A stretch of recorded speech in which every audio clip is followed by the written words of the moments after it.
بسم اللہ الرحمن الرحیم۔ السلام علیکم۔ اللہ تعالیٰ نے ہر مسلمان مرد عورت پر دن اور رات میں 5 نمازیں فرض کی ہیں۔ ارشاد باری تعالیٰ ہے، اور نماز قائم کرو اور زکوٰۃ ادا کرو اور رکوع کرنے والوں کے ساتھ رکوع کرو۔ دوسری جگہ فرمایا، سب نمازوں کی حفاظت کرو اور درمیانی نماز کی، اور اللہ تعالیٰ کے لیے فرما بردار ہو کر کھڑے رہو۔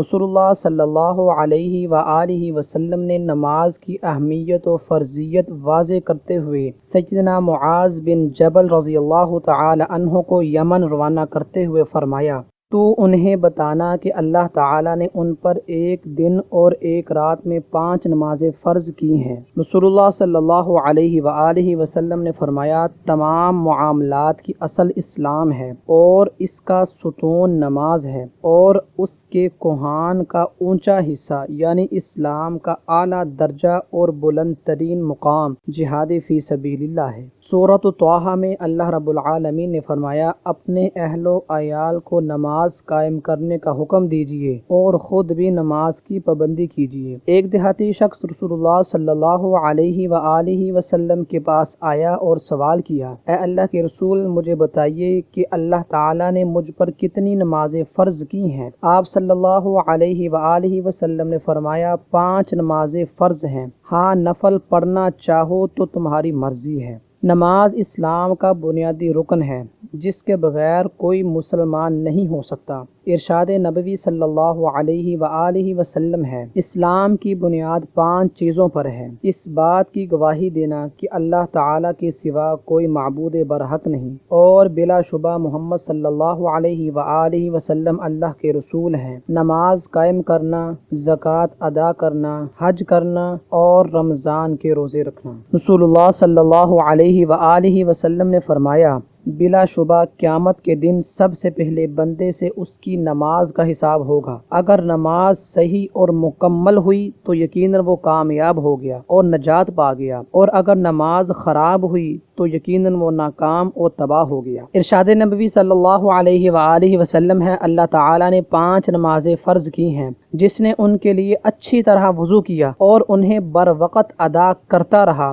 مکمل رکوع اور پورے خشوع سے نمازیں ادا کیں، تو اس کے لیے اللہ کا عہد ہے کہ وہ اسے ضرور بخشے گا، اور جس نے یہ کام نہ کیا اس کے لیے اللہ تعالیٰ کا کوئی عہد نہیں، چاہے معاف کر دے اور چاہے اسے عذاب دے۔ رسول اللہ صلی اللہ علیہ وآلہ وسلم کے دور میں جب کوئی شخص مسلمان ہوتا تو اسے سب سے پہلے نماز سکھائی جاتی۔ اللہ تعالیٰ نے قرآن پاک میں ارشاد فرمایا، اور صبر اور نماز کے ساتھ مدد طلب کرو، اور بلا شبہ وہ یقیناً بہت بڑی ہے مگر ان عاجزی کرنے والوں پر۔ اسی طرح اللہ تعالیٰ نے قرآن پاک میں فرمایا، اور جو لوگ کتاب کو مضبوطی سے پکڑتے ہیں اور انہوں نے نماز قائم کی، یقیناً ہم اصلاح کرنے والوں کا اجر ضائع نہیں کرتے۔ اللہ تعالیٰ نے ایک اور مقام پر فرمایا، اور نماز قائم کر، بے شک نماز بے حیائی اور برائی سے روکتی ہے۔ رسول اللہ صلی اللہ علیہ وآلہ وسلم نے فرمایا،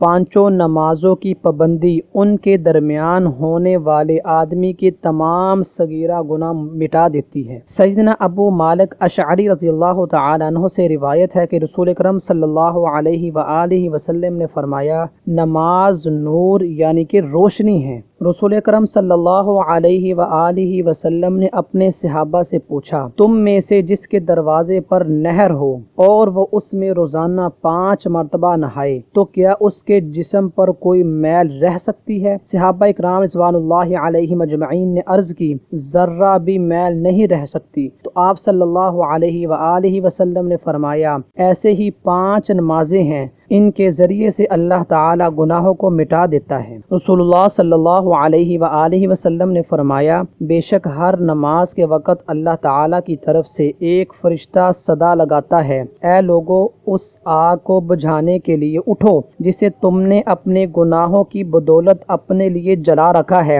اسے نماز کے ذریعے سے بجھا دو۔ رسول اللہ صلی اللہ علیہ وآلہ وسلم نے فرمایا، جب اللہ تعالیٰ جہنمی لوگوں پر رحمت کرنے کا ارادہ فرمائے گا تو فرشتوں کو حکم دے گا کہ جس نے بھی خالص اللہ کی عبادت کی ہے اسے جہنم سے باہر نکال لو، تو فرشتے انہیں پیشانیوں پر سجدوں کے نشان سے پہچان کر باہر نکالیں گے، کیونکہ اللہ تعالیٰ نے آگ پر سجدے کے نشان کو جلانا حرام قرار دیا ہے۔ رسول اللہ صلی اللہ علیہ وآلہ وسلم نے اپنے متعلق فرمایا، میری آنکھوں کی ٹھنڈک نماز میں رکھ دی گئی ہے۔ تو ناظرین اکرام، ہمیں چاہیے کہ بڑے خشوع و خضوع کے ساتھ اپنی نمازوں کو پابندی کے ساتھ اور وقت پر باجماعت کے ساتھ ادا کریں، کیونکہ اسی میں دنیا اور آخرت کی کامیابی و کامرانی ہے۔ اس طرح کی مزید ویڈیوز دیکھنے کے لیے توحید آفیشیل کو سبسکرائب کریں اور ہماری اس ویڈیو کو لائک کریں اور کمنٹ میں بتائیں کہ آپ کو ہماری ویڈیو کیسی لگی۔ السلام علیکم ورحمۃ اللہ وبرکاتہ۔